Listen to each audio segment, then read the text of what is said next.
அனுராதபுரம் மேல் நீதிமன்றத்தால் சிறை தண்டனை விதிக்கப்பட்டவருக்கு சிறை தண்டனை விதிக்கப்பட்ட 10 நாட்களுக்குள் ஜனாதிபதி அனுரகுமார திசாநாயக்க பொது மன்னிப்பு வழங்கி விடுதலை செய்துள்ளமை பாரதூரமானது என ஐக்கிய மக்கள் சக்தியின் எம்பி பி பெரேரா தெரிவித்தார். பாராளுமன்றத்தில் நேற்று இதனை தெரிவித்த அவர், වරදකරු කරේ 2025 5 වෙනිදා වෙසක් පොය දවසේ වර්තමාන ජනාධිපතිතුමා අනුරකුමාර දිසානායක මැතිතුමා ජනාධිපති සමාවක් ලබා දීලා තියෙනවා. ඉතාම වරපතලයි සිර දඬුවම් ලැබූ තැනත් එක්ක. அனுராதபுரம் மேல் நீதிமன்றத்தில் AE 692018 இலக்க வழக்கில் 2025 5ஆம் மாதம் 2ஆம் திகதியன்று தண்டனை சட்டக்கோவை 386 பிரிவின் பிரகாரம் அதுல சேனாரத்ன என்பவருக்கு சிறை தண்டனை விதிக்கப்பட்டுள்ளது.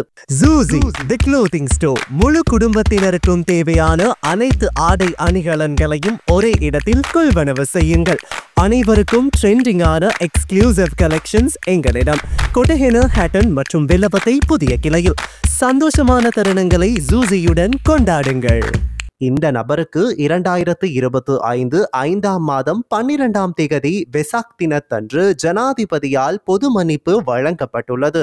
அதாவது அனுராதபுரம் மேல் நீதிமன்றத்தால் 2025 5ஆம் மாதம் 2ஆம் திகதி சிறை தண்டனை விதிக்கப்பட்டவருக்கு 2025 5ஆம் மாதம் 12ஆம் திகதி அன்று ஜனாதிபதி அனுரகுமார திசாநாயக்க பொது மன்னிப்பு வழங்கியுள்ளமை பாரதூரமானது. பொது மன்னிப்பு வழங்கும் போது அடிப்படை வழிமுறைகளை பின்பற்ற வேண்டும் என்று உயர் நீதிமன்றம் கடந்த காலங்களில் பல முறை தீர்ப்பளித்துள்ள நிலையில் நீதிமன்றத்தினால் தண்டனை வழங்கப்பட்ட 10 நாட்களுக்குள் ஜனாதிபதியால் பொது மன்னிப்பு வழங்கப்பட்டுள்ளது.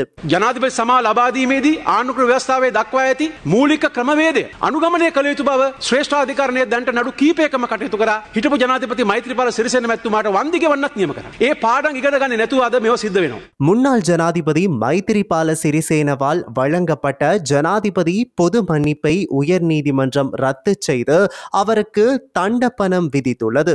ஆகவே இந்த பதிவுகளில் இருந்து பாடம் கற்றுக்கொள்ள வேண்டும் என்றார்.